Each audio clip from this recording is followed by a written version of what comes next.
암몬 사람 나하스가 올라와서 길르앗의 야베스를 포위하였다. 그러자 야베스 사람들이 모두 나하스에게 우리와 조약을 맺읍시다. 우리가 당신을 섬기겠습니다 하고 제안하였다. 그러나 암몬 사람 나하스는 내가 너희의 오른쪽 눈을 모조리 빼겠다. 온 이스라엘을 이같이 모욕하는 조건에서만 너희와 조약을 맺겠다 하고 대답하였다. 야베스 장로들이 또 그에게 제안하였다. 우리에게 이래 동안만 말미를 주셔서 우리가 이스라엘 모든 지역으로 전령들을 보내도록 하여 주십시오. 우리를 구하여 줄 사람이 아무도 없으면 우리가 항복하겠습니다. 전령들이 사울이 살고 있는 기브아에 가서 백성에게 그 사실을 알리니 백성들이 모두 큰 소리로 울었다. 마침 사울이 밭에서 소를 몰고 오다가 무슨 일이 일어났기에 백성이 울고 있느냐고 물었다. 사람들은 야베스에서 온 전령들이 한 말을 그에게 일러주었다. 이 말을 듣고 있을 때에 사울에게 하나님의 영이 세차게 내리니 그가 무섭게 분노를 터뜨렸다. 사울은 겨릿소 2마리를 잡아서 여러 토막으로 자른 다음에 그것을 전령들에게 나누어 주고 이스라엘 모든 지역으로 말을 전하라고 보냈다. 누구든지 사울과 사무엘을 따라 나서지 않으면 그 집의 소들도 이런 꼴을 당할 것이다. 주님께서 온 백성을 두려움에 사로잡히게 하시니 모두 하나같이 그를 따라 나섰다. 사울이 그들을 배색에 모으고 수를 세어보니 이스라엘에서 30만 명이 왔고 유다에서 3만 명이 왔다. 기브아 사람들이 야베스에서 온 전령들에게 말하였다. 길르앗의 야베스 사람들에게 가서 내일 햇볕이 뜨겁게 내리쬐 때쯤에는 구출될 것이라고 전하여라. 전령들이 돌아가서 야베스 사람들에게 소식을 전하니 그들이 모두 기뻐하였다. 그래서 야베스 사람들이 암몬 사람들에게 회답하였다. 우리가 내일 당신들에게 나아가 항복하겠습니다. 그때에 가서는 우리에게 하고 싶은 대로 하시오. 다음 날 아침 일찍 사울은 군인들을 세 부대로 나누어 가지고 새벽녘에 적진 한복판으로 들어가서 날이 한창 뜨거울 때까지 암몬 사람들을 쳐서 죽였다. 살아남은 사람들은 다 흩어져서 2사람도 함께 있는 일이 없었다.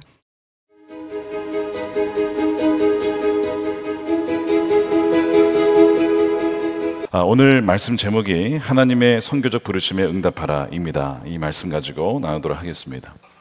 예수님께서 제자들을 삼으신 다음에 너희는 나를 믿었으니까 그걸로 끝났다가 아니고 그들을 세상으로 보내십니다.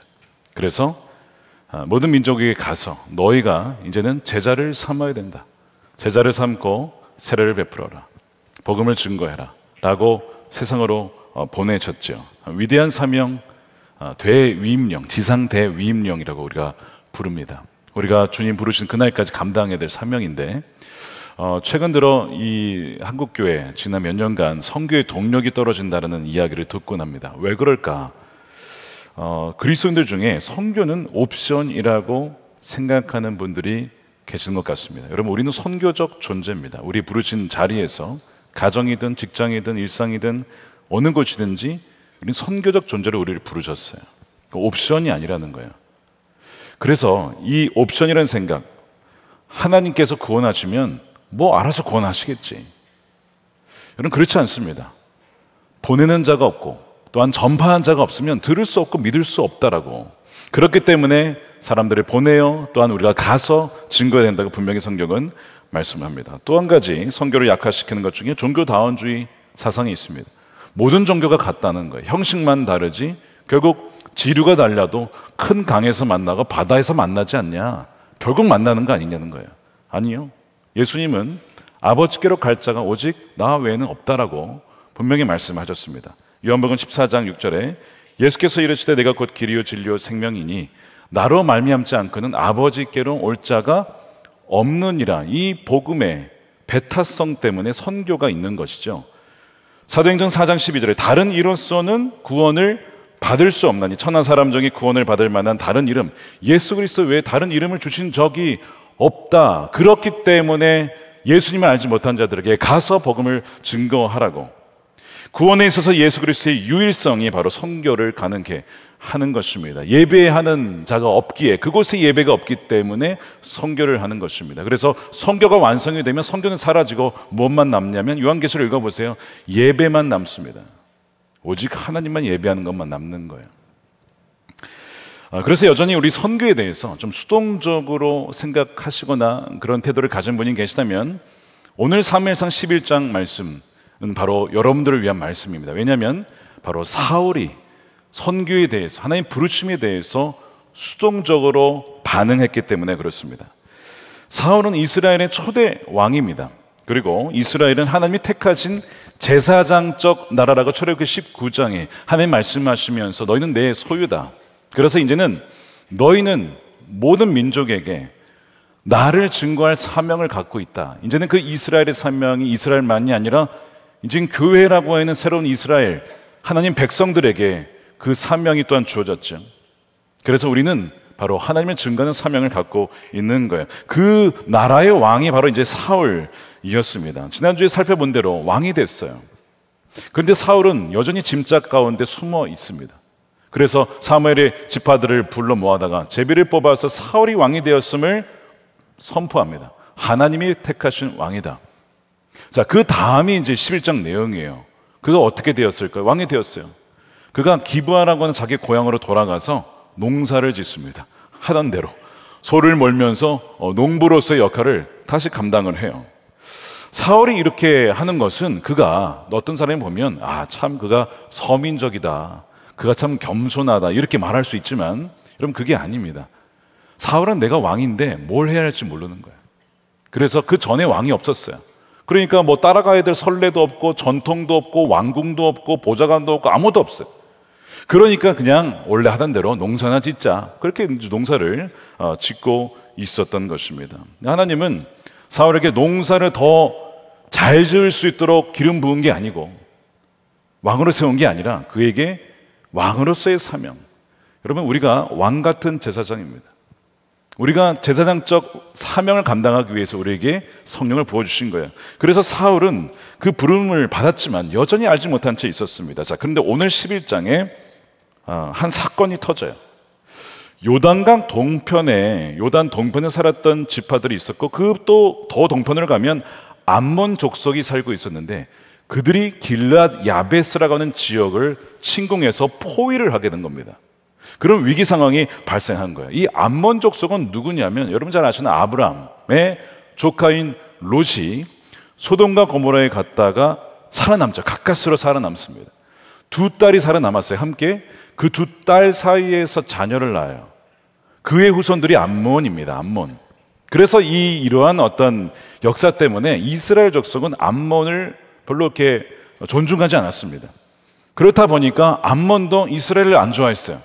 그래서 서로 사이가 좋지 않습니다. 그래서 암몬은 늘상 이 이스라엘을 침공하곤 했었습니다. 그렇게 괴롭힘을 당하다가 사사기에 읽어보면 입다라고 하는 사사가 나오죠. 입다가 바로 이 길앗 출신입니다. 이 입다가 하나님의 영을 받고 성령으로 충만하여 이 암몬을 이기죠. 그러면서 암몬에 있었던 그 20곳에 되는 도시를 점령한 적이 있었어요. 이렇게 계속 서로 사이가 좋지 않았던 것입니다. 그런데 시간이 흘러서 입다 죽었고 시간이 많이 흘러서 다시 그 암몬이 길앗 야베스를 쳐들어온 것인데 이길 수가 없는 거예요. 그래서 항복을 조건으로 하되 조약을 맺자는 거예요.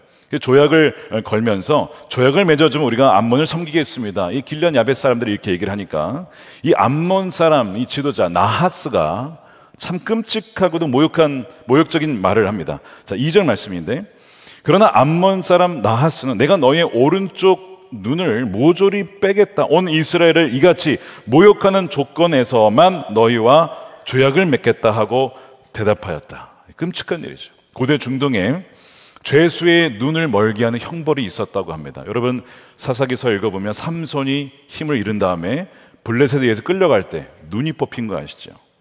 눈이 뽑힌 채 맷돌을 돌려야 했습니다. 남유다의 마지막 왕 시드기야 왕이 바벨론에 끌려갈 때도 눈이 뽑혀서 끌려갑니다. 이게 눈을 뽑는 것이 고대 근동의 정말 형벌이었던 것 같아요. 또한 고대 전쟁에서 승전국은 포로의 오른쪽 눈을 뽑았답니다. 왼쪽이 아니라. 그럼 왜 오른쪽이냐? 전쟁할 때부터 왼손에 방패를 쥐고 오른손에 칼을 줍니다. 막을 때에 이렇게 막게 되면 왼쪽 눈을 가리게 되고 오른쪽은 상대방을 봐야 되거든요. 이렇게. 근데 오른쪽 눈을 뺀다는 것은 어떤 의미냐면 전투력을 상실한다. 전투의 수행 능력이 이제 사라진다는 뜻입니다. 그래서 오른쪽 눈을 빼겠다는 거예요. 그 얘기는 너희들을 영원히 나의 종으로 삼겠다. 다시는 우리에게 대들지 못하도록 만들겠다. 그렇게 모욕하겠다는 것입니다. 이것이 나하스의 조건이었어요. 여러분, 여기서 이 암몬 사람 나하스의 영적인 의미를 우리가 살펴볼 필요가 있는데, 일단 암몬 족속은 이 하나님의 백성들을 괴롭히고 공격하며 조롱하는 족속인데, 거기에 지도자 나하스입니다. 나하스의 의미가 뭐냐면, 이름의 의미가 뱀이란 뜻입니다. 성경에 뱀이라고 하는 것은 별로 좋은 의미가 아니죠. 옛뱀, 마귀라고 하는 이 도둑으로 불리는 이 도둑의 역할은 예수님께서 요한복음 10장에 말씀하신 것처럼 오직 훔치고 죽이고 멸망시키는 것 뿐입니다. 이것이 나하스의 영적인 의미예요. 그리고 오른쪽 눈을 빼겠다는 것은 하나님의 백성들의 뭘 상실시키겠다는 거예요?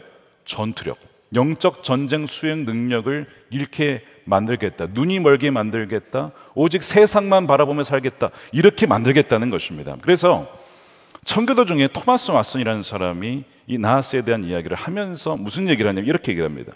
마귀는 사람들의 왼쪽 눈, 즉 세상 일에 대한 지식을 의미하는데, 세상을 보는 것이고 세상을 아는 지식인데, 이것만 남겨놓고 오른쪽 눈을 빼버려서 경건의 비밀, 하나님과 그분의 나라의 비밀을 이해하지 못하게 만들고 만들었다라고 그렇게 얘기를 합니다. 너무 다가오는 말씀이에요. 세상과 지식에 대해서 또한 정치, 경제, 사회에서는 우리가 알 필요가 있지만, 그러나 그것만 안다면요, 여러분, 그것은 무지한 사람입니다. 삼위일체 하나님에 대해서, 그 나라의 비밀에 대해서, 복음의 영광에 대해서 무지하다면 그것은 이미 나하스에 의해서 오른쪽 눈을 상실한 것이 아닌가, 우리는 돌아봐야 된다는 거예요. 왜냐하면 이 뱀으로 불리는 마귀가 하는 일은 늘 사람들의 눈을 가리고 혼미케 하여서 그 복음의 영광의 빛이 비치지 못하도록 하기 때문에 그렇습니다. 고린도후서 4장 4절 말씀을 함께 읽어보겠습니다. 시작. 이 세상 신이 믿지 않는 자들의 마음을 어둡게 하여서 하나님의 형상이신 그리스도의 영광을 선포하는 복음의 빛을 보지 못하게 한 것입니다. 그러므로 지금 이 길르앗 야베스의 사람들이 이제 눈이 뽑히게 될 위기에 처해 있죠. 이것이 바로 그리스도인들이 처하고 있는 위기라고 하는 것이죠. 그리하여 그리스도인들이 영적 전쟁을 치르지 못하고 정말 마귀에게 끌려가는, 늘 죄를 짓고 그렇게 시달리며 억압받으며 마귀의 종노릇하며 살아가도록 하는 것이 이 나하스라고 하는 뱀의 계략이기 때문에 그렇습니다. 이런 상태가 되었던 것이 어느 때였냐면 바벨론 포로로 끌려가기 바로 이전에 남유다 백성들의 영적인 상태였습니다. 자, 예레미야 5장 20절입니다. 너는 이 말을 야곱의 자손에게 전하고 유다 백성에게 들려줘라. 이 어리석고 깨달을 줄 모르는 백성아, 눈이 있어도 볼 수도 없고 귀가 있어도 들을 수가 없는 백성아. 얼마나 안타까운 일입니까? 마귀에 의해서 완전히 시력이 가려지고 귀가 덮여진 백성들의 상태. 그래서 그 결과는 바벨론 포로였다는 것이죠. 그리고 어쩌면 이것이 지금 어쩌면 우리들의 상태인지도 모릅니다. 여러분들은 지금 최근에 무엇을 보고 계십니까? 그리고 무엇을 보지 못하고 있습니까? 하나님께서 보라고 보여주셨지만 정말 여러분들은 그 하나님 나라의 영광을 바라보면서 결국 이 성경의 마지막 그 이야기의 끝을 보고 오늘을 살아가고 있습니까? 아니면 땅만 바라보며 그저 있다가 사라질 것들만 바라보며 하루하루 살다가 그렇게 죽어가고 있는 것은 아닙니까?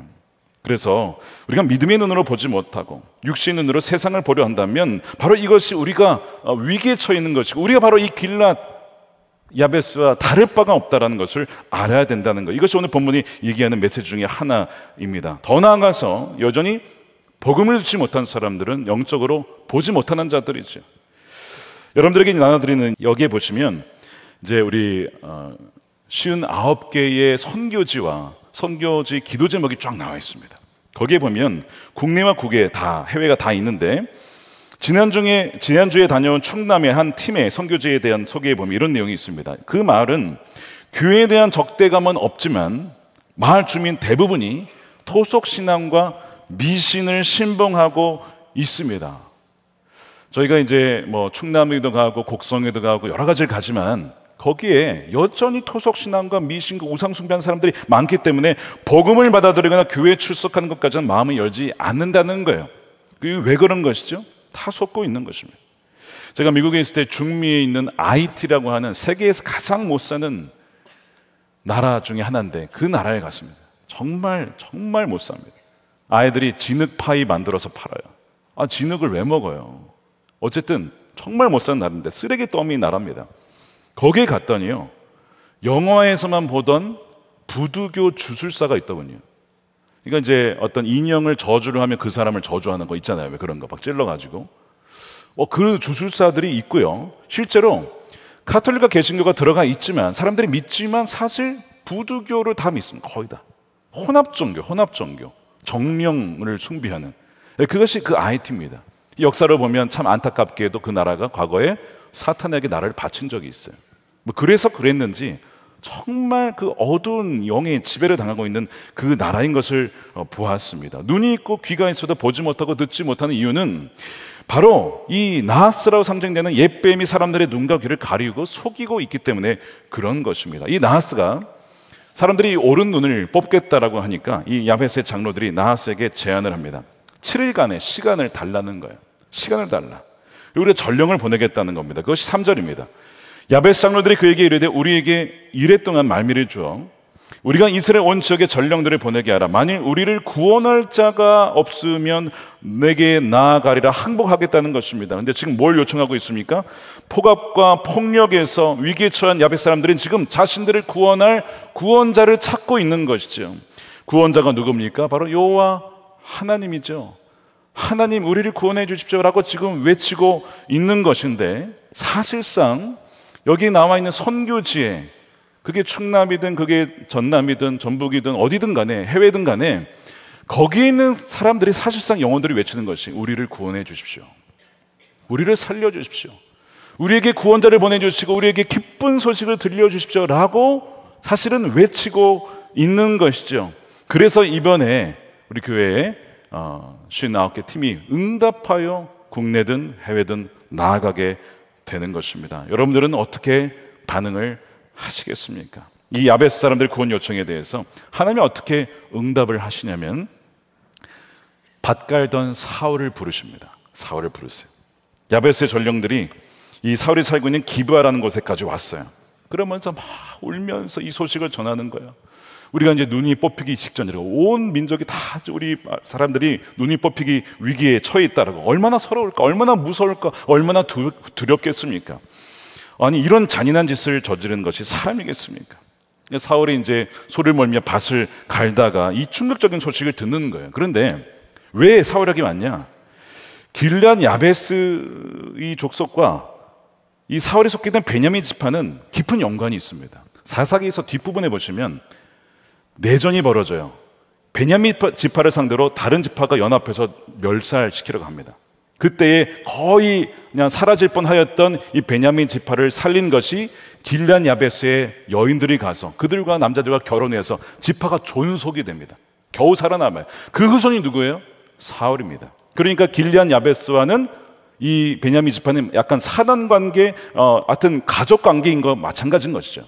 그래서 이 기브아에 있던 사울에게 도움을 요청하러 온 것입니다. 이 놀라운 소식을, 충격적인 소식을 들었을 때 사울이 어떻게 반응하냐면 6절 말씀에 이 말을 듣고 있을 때 사울에게 하나님의 영이 세차게 내리니, 하나님의 영이 임한 거예요.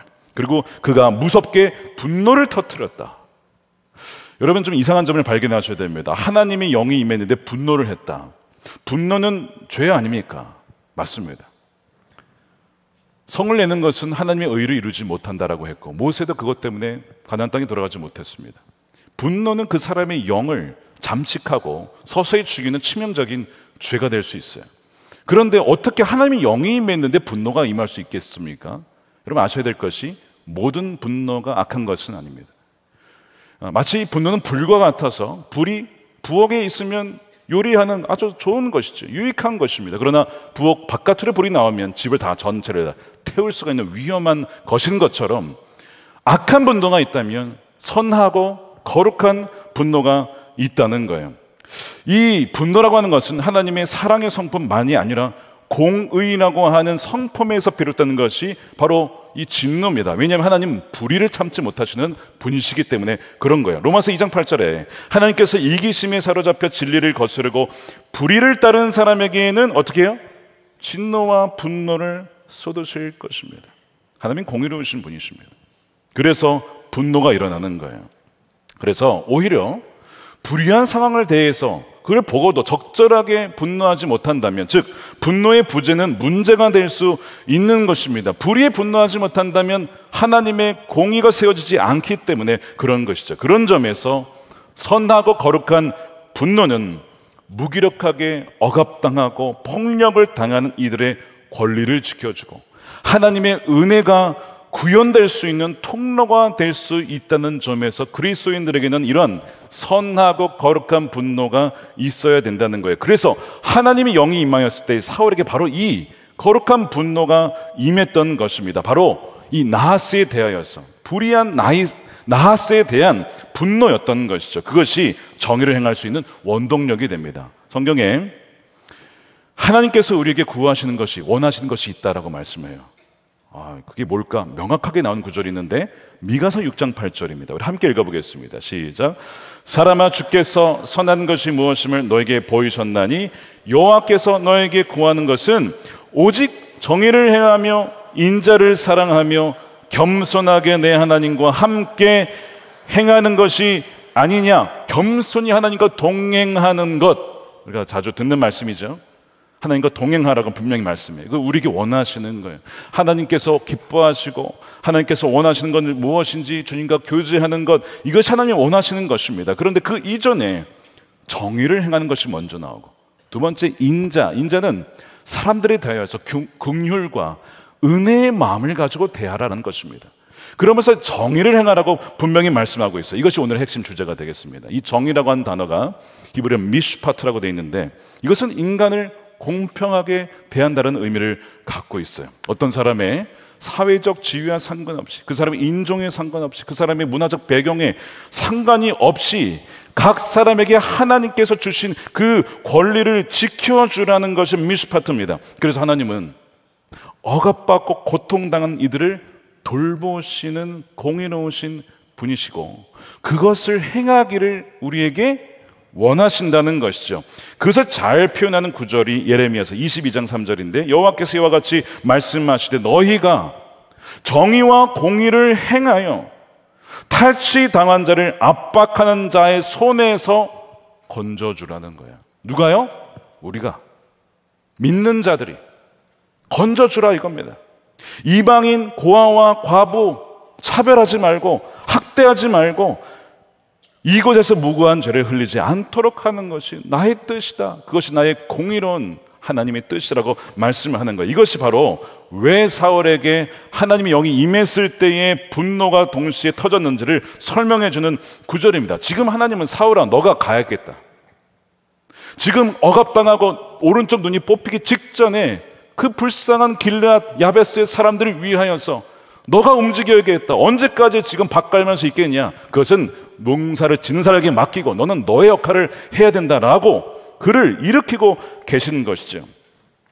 이것을 보고도 농사를 짓는 것이 내 뜻이 아니라 너가 지금 가기를 원한다는 거예요. 여러분, 우리가 하나님을 믿는다고 하면서 억압받는 사람들의 울부짖음과 외침을 외면한다면 우리는 이런 짓을 하는 것입니다. 세상으로 하여금 하나님이 얼마나 선하시고 위대하시고 공의로우신지, 긍휼이 많으신지 이 사람들이 알지 못하도록 그들의 눈을 우리가 가리는 겁니다. 이해하시겠습니까? 우리가 침묵할 때, 우리가 움직이지 않을 때, 우리가 순종할 때 사실상 우리는 그들의 눈을 가리는 것, 그런 점에서 나하스와 크게 다르지 않을 수도 있어요. 그래서 주님은 움직이라, 순종해라, 너가 가야겠다라고 말씀을 하시고 그에게 이미 기름을 부으셨고 하나님의 성령으로 충만하게 그에게 임하게 되는 것입니다. 그 동일한 성령이 저와 여러분들에게 부어진 줄로 믿습니다. 그러므로 저와 여러분도 주님께서 부르시는 거예요.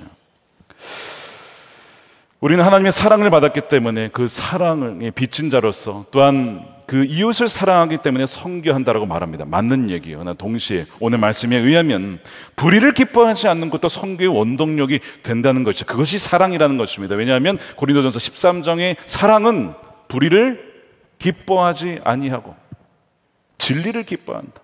공의가 세워지는 것을 기뻐하는 것이 사랑이라고 분명히 말씀하죠. 미시파트를 행하는 것이 곧 사랑이라고 말씀하고 있어요. 이것이 또한 선교라는 것입니다.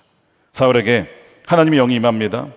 분노하면서 그가 몰던 2마리 소를 다 조각을 내서 지파에게 다 보냅니다. 그러면서 사울과 사무엘을 따르지 않냐면 이런 꼴을 당할 것입니다 라고 하자 온 전역에서 이스라엘에서만 30만 명, 유다에서만 3만 명, 총 33만 명의 하나님의 군대가 베색이라고 하는 곳에 집결이 됩니다.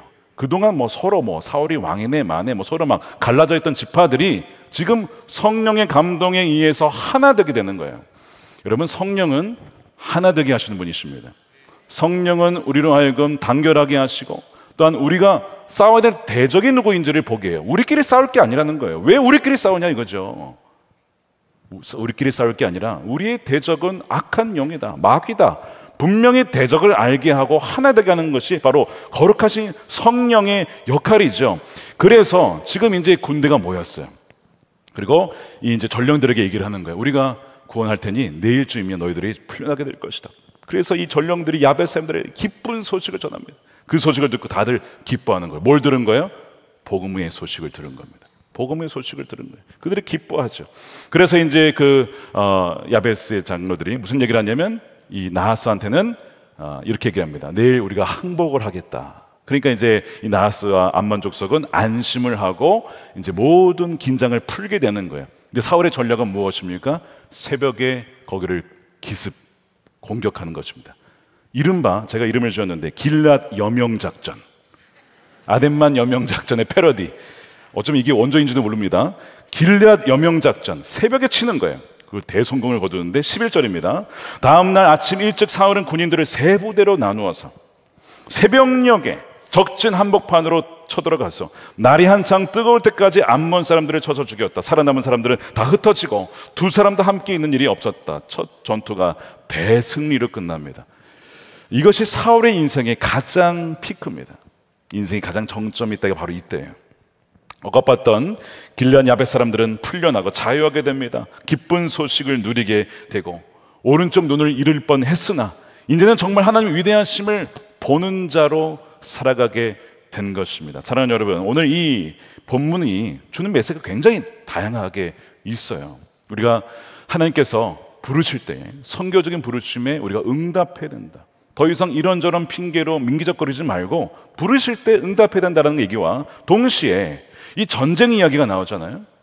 우리의 삶이 어떠해 보이든지 영적인 차원에서 하나님의 백성은 늘 전쟁터에 있다는 사실을 여러분 아셔야 된다는 겁니다. 끊임없이 나아서는요, 호시탐탐 우리의 오른 눈을 가리워서 경건의 비밀, 복음의 비밀, 예수 그리스도를 바라보지 못하도록 하기 때문에 우리는 깨어 있어야 된다는 거예요. 사도 바울이 무슨 얘기를 했습니까? 우리의 싸움은 혈과 육에 대한 것이 아니다. 세 번역에는 우리의 싸움은 인간들을 상대하는 것이 아니라고 이렇게 번역을 했는데 우리가 개정판으로 읽어보겠습니다. 에베소서 6장 12절 함께 읽겠습니다. 우리의 싸움은 혈과 육을 상대하는 것이 아니요 통치자들과 권세들과 이 어둠의 세상 주관자들과 하늘에 있는 악의 영들을 상대함이라. 지금 악한 영들에 사로잡혀 있는 이들이 얼마나 많은지, 가족 중에, 그렇죠? 이 국내에도 해외는 말할 것도 없이 악한 영들에 사로잡혀서 죽어가는, 눈이 뽑힌 채 살아가는 이들이 얼마나 많습니까? 그들을 사랑하는 마음과 동시에 거룩한 분노로 우리가 순종하여 나아가야 된다는 거예요. 하나님 지금 우리를 그렇게 부르신다는 것입니다. 우리는 할 수 없지만 누가 계시기 때문에? 성령이 우리와 함께 계시기 때문에 순종하는 자를 통하여서 하나님 우리에게 승리를 주신다는 것입니다. 최근에 한 가정에게 있었던 일을 익명으로 나누면서 좀 나누려고 하는데요. 이 여자 성도님의 남편 가정의 얘기를 들으면 참 마음이 아파요. 젊은 시절에 한 20대 초반에 어머니가 자살을 했어요. 스스로 목숨을 끊으셨어요. 그걸 보았던 남편 얼마나 충격했을까, 아버지가. 그러니까 아버지는 도박과 유흥에 빠지시면서 가정을 포기한, 완전 버려버렸어요. 남겨진 것이 이 남편과 여동생 둘만 남게 된 거예요. 또 이제 어렵게 자라왔는데 살면서 이 남편에게 정말 죽을 뻔했던 일, 교통사고 여러 가지, 여러 차례 많았는데 참 기적적으로 살아남게 되었다고 해요. 하나님이 살려주신 거지. 근데 여동생도 비슷한 사건을 계속 겪습니다. 죽을 뻔한 일을 계속 겪어요. 근데 어쨌든 살아남았어요. 그러다가 지금의 아내를 만나고 믿음이 들어가게 되면서 저희 교회 등록을 하고 지난달에 남편이 세례를 받습니다. 그러니까 이 가정에 정말 여명이 비치는 그런 순간이었어요. 그럼 누가 남았어요, 이제? 여동생이 남았잖아요. 근데 이제 이 남편의 아내 되신 분이 자신의 온 가족과 남편의 가정을 복음하는 것이 그의 사명이라고 그렇게 여기시는 분이에요. 근데 어떻게 이제 그 소식을 들었는지 최근에 전화가 왔습니다. 여동생이 전화가 와서 통화를 하는데 울면서 자신의 상황이 어려우니까 울면서 막 이런저런 상황을 토로하다가 나도 예수님 믿어야 될까? 나도 하나님 믿어야 되나? 그러니까 이제 얘기를 하는 거예요. 아가씨도 예수 믿어야 돼요. 아가씨도 복음을 받아들여야 됩니다. 이제 이렇게 얘기를 했어요. 근데 여러분 이제 이게 듣다 보니까 처음에는 그럴까 하다가 왔다가 횡설수설 하더니 갑자기 목소리가 바뀝니다. 그리고 그 전화 옆에 있었던 남편에게 이런 얘기를 하는 거예요. 야, 너 왜 세례 받았어? 얘는 내 거야. 무슨 얘기인지 아시죠? 그 안에 악한 영이 들어가 있는 거예요. 여러분, 악한 영은요, 어지간해서 잘 정체를 밝히지 않아요. 이제 금요성령 집회 때도 이제 기도하러 오시면 보면 귀신이 있는데도 정체를 잘 드러내지 않습니다. 마지막에 자기가 어쩔 수 없으면 드러내는데 거기에서 보니까 지금 위기 상황인 거예요. 이제 그 오빠가 예수 믿었어요. 가족들이 점점 믿게 돼요. 그러니까 그 위기감을 느끼고 그 자기도 모르게 정체를 탁 밝혀버린 것이죠. 그래서 3시간가량 복음을 증거하고 했는데도 막 신랑이 하다 결국 전화기로 끊어지고 맙니다. 전화로는 한계가 있었던 거예요. 그 이후에 이 남편과 아내 되신 분이 무슨 일을 하냐면 속장님, 지역장님, 속원들 기도 부탁을 합니다. 왜요? 여동생 복음 전하러 가야 되니까. 지방에 살거든요. 가겠다 이거예요. 기도해달라 이거예요. 교구 목사님 찾아갑니다. 전사님 찾아갑니다. 그리고 저에게도 찾아오셨어. 목사님 기도해 주세요. 제가 토요일 날 그 동생에게 가는데 저희 힘으로는 할 수 없습니다. 저에게 성령으로 충만할 수 있도록 기도해 주세요. 그래서 제가 그 두 분에게 안수 기도를 해드렸어요. 안수 기도를 해드린 다음에 말씀드렸습니다. 두려워하지 마십시오. 우리 안에 계신 분이 그 안에 있는 악한 영보다 크시고 강하십니다. 두려워하지 마십시오. 담대하십시오. 복음을 선포하시고 예수 그리스도의 보혈을 선포하시고 기도와 말씀으로 물리치십시오. 악한 영이 떠나갈 것입니다. 그리고 그분을 파송을 한 거예요. 그게 지난 금요일 저녁이었습니다. 그리고 토요일 날 지방으로 그들이 뭐 한 거예요? 선교 간 겁니다. 그래서 저는 계속 어제 생각이 나는 거예요. 계속 하나님 기도하게 하시고 그 가정을 하나님께서 구원해 주시고 여동생을 구원해 주시고 그러다가 이제 남편이 어제 아마 저녁에 퇴근해서 내려간 것 같아요. 저녁에 도착을 해서 오지 말라는 거 그냥 간 겁니다. 밤을 지나서 새벽까지 치열한 영적 전쟁이 있었어요. 치열한 영적 전쟁. 그러다가 오늘 새벽에 여동생이 예수님이 영접했습니다. 할렐루야, 할렐루야. 정말 하나님께서 새벽에 승리를 주신 거예요. 새벽에. 오늘 저도 아침에 그 소식을 들었어요. 여러분, 참 이분이 지혜로운 게 뭐였냐면 뭐 한 겁니까? 연합군을 형성한 거예요.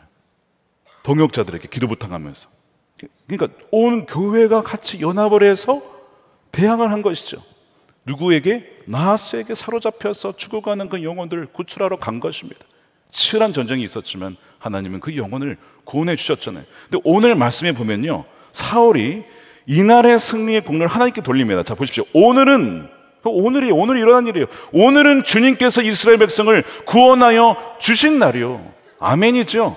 주께서 우리에게 승리를 주셨네. 오직 나의 믿음 주께 있네. 아닙니까? 그래서 그 가정을 건져 주신 것입니다. 사랑하는 여러분, 우리의 선교의 동력은 사랑이면서 동시에 악한 영에 대한 거룩한 분노가 선교의 또한 원동력이 됩니다. 지금 하나님은 우리가 일어나서 우리의 가정으로, 직장으로, 우리의 국내 선교로, 해외 선교로 가라고 말씀하시고 우리를 부르고 계십니다. 하나님의 선교적인 군대를 일으키고 계시는 것이죠. 그래서 나스로 상징되는 뱀에 의해 속박받고 억압받고 있는, 속고 있는 이들을 구원하라고 우리를 부르시는 것입니다. 그래서 올해 59개 팀이 선교지에 가게 되고, 그래서 순종하고 가게 되는데, 여러분 못 가셨다면 괜찮아요. 내년에 가시면 됩니다. 내년에. 그리고 올해 못 가셨다면요, 이 책자 가지시고 날짜별로 돼 있고, 그래서 어느 날짜에 어느 팀이 가는지 다 나와, 기도 제목이 나와 있어요. 이거 하나하나 읽으시면서 여러분들이 기도로 동참하면 하나님은 여러분들도 그 선교적인 사명에, 또한 그 군대에 참여한 것으로 여겨주시겠다는 것입니다. 그 놀라운 부르심에 동참하시는 저와 여러분들이 시기를 주님의 이름으로 축원드립니다.